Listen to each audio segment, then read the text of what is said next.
Ulemas के साथ आपकी कोई कॉन्फ्रेंस थी, आपने वहां बोला कि देखिए जो एक भारत में आइडिया था कि सेंट्रिस्ट पॉलिटिक्स क्या है, वो ओवर द ईयर्स संघ परिवार ने राइट ऑफ सेंटर वो नॉर्मल कर दिया है। तो आपने उदाहरण दिया कि एक जमाना था अडवाणी जी को हॉक कहा जाता था, अडवाणी जी के अब मोदी जी आए तो अडवाणी जी मॉडरेट लगते हैं, फिर आपने कहा आगे योगी जी आएंगे तो मोदी जी मॉडरेट लगेंगे। So how do you see national politics today? तो ये मैंने मुसलमानों को समझाया, जो मुसलमान आकर कहते हैं कि बीजेपी से हमारा झगड़ा है, संघ वाले हमें परेशान कर रहे हैं। मैंने उनको ये उदाहरण देकर बताया कि संघ को आपकी चिंता नहीं है, संघ को हिंदुओं की चिंता ज्यादा है, इस नजरिए से कि हिंदू पहले उसके बाद उसके विचारधारा को स्वीकार करें। जी, मुसलमान स्वीकार न करे, वो तो चाहते ही ना स्वीकार करे, किनारे रहे 20%, लेकिन 80% हिंदुओं में आज भी सिर्फ आधे हिंदू ही संघ की विचारधारा को मान रहे, सुन रहे, समझ रहे हैं या उससे एग्री कर रहे, पार्शियली या मोमेंटरली।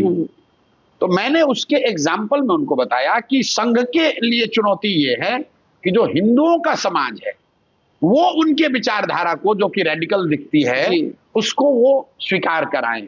और मैंने एग्जाम्पल के तौर पर बताया कि पहले हिंदुओं के बीच में स्वीकार्यता के तौर पर वाजपेयी जी लिबरल थे, आडवाणी जी हार्डलाइनर थे। फिर एक समय आया जब आडवाणी जी लिबरल दिखते हैं, मोदी जी हार्डलाइनर दिख रहे हैं जी। और आज से 10 वर्ष के बाद अगर योगी जी कल भाजपा के लीडर हो जाए तो जिनको भी आज मोदी हार्डलाइनर दिख रहे हैं, वही लोग मोदी को कहेंगे कि मोदी कितना भी हार्डलाइनर था, योगी उससे भी ज्यादा हार्डलाइनर है, या एक तरह से एक्सेप्टेबल हो जाएगा। तो ये मैं समझाता हूं कि एक सतत प्रक्रिया है संघ के द्वारा चलाई जा रही है, जिसमें कि सेंटर को राइट की ओर मोड़ा जा रहा है, मुसलमानों के नजरिए से नहीं, हिंदुओं के नजरिए से। तो अगर इस विचारधारा से आपको लड़ना है तो आपको विचारधारा आधारित व्यवस्था बनानी पड़ेगी। उसका हमने फॉर्मूला दिया कि आज जो आधा हिंदू भाजपा को वोट नहीं देता है, वो हिंदू कौन है? वो MYPY जातियों की व्यवस्था मत बनाइए, क्योंकि हर जाति से लोग भाजपा को वोट दे रहे हैं।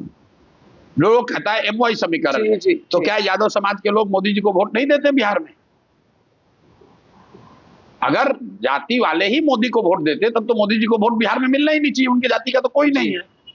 आधे हिंदू भाजपा को वोट देते हैं, बिहार में भी देते हैं, उसमें सारे जाति के लोग हैं, किसी जाति के कम होंगे, किसी के ज्यादा होंगे, लेकिन हर जाति के लोग वोट दे रहे हैं विचारधारा के आधार पर। तो हमने ये कहा कि फॉर्मूला ये है कि जो आधा हिंदू आज भी भाजपा के खिलाफ है, भाजपा से विचारधारा के आधार पर लड़ रहा है, उनको पहचानिए। वो कौन लोग हैं? जो गांधी को मानने वाले हिंदू हैं, वो किसी भी जाति का हिंदू हो, भाजपा को इत्तेफाक भाजपा से नहीं रखना है। जो बाबा साहब अम्बेडकर को मानने वाले हिंदू हैं, वो किसी जाति के हों, वो भाजपा को वोट नहीं देते हैं।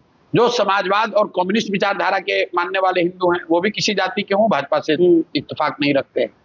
तो मैंने जो फॉर्मूला दिया कि भाई ये 4 विचारधारा के मानने वाले हिंदू और 20% मुसलमान अगर साथ में आ जाए तो सामाजिक राजनीतिक तौर पर आपका गठजोड़ हुआ 60% का जी, और भाजपा का हुआ 40, उसमें कुछ फ्लोटिंग हमेशा रहेगा, लेकिन तब आप ये लड़ाई लड़ सकते हैं।